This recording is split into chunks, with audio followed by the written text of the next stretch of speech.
Voilà, la vie est dure pour les étudiants. Il n'y a rien dans les longs papiers, c'est très chiant.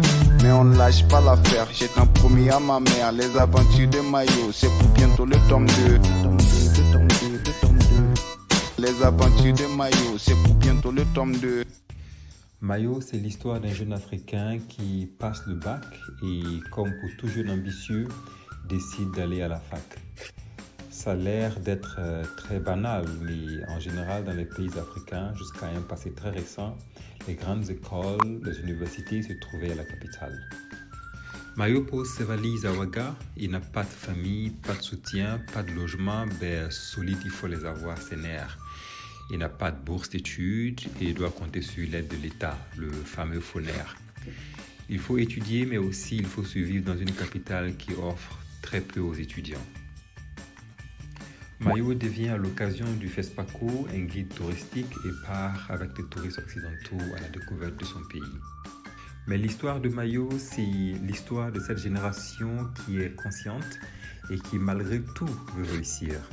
Vendeur d'unités, donneur de cours à domicile, vigile la nuit, rien ne peut briser cette volonté de gravir ses marches.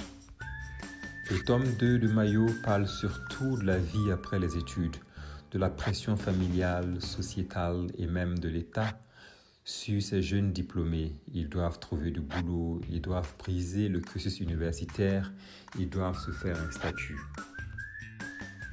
Le lecteur découvre quelques paysages du pays, un bout de l'histoire de quelques villes.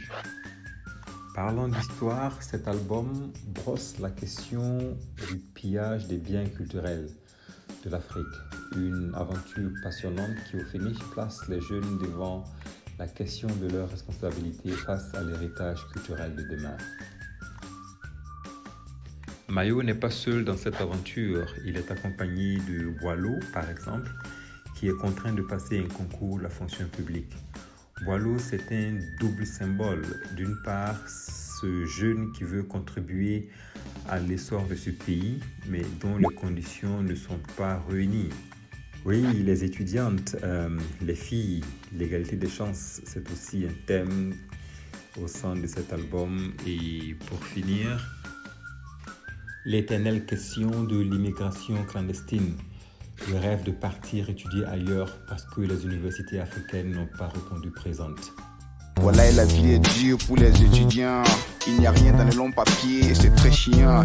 Mais on ne lâche pas l'affaire, j'ai un promis à ma mère. Les aventures de Mayo, c'est pour bientôt le tome 2. Les aventures de Mayo, c'est pour bientôt le tome 2.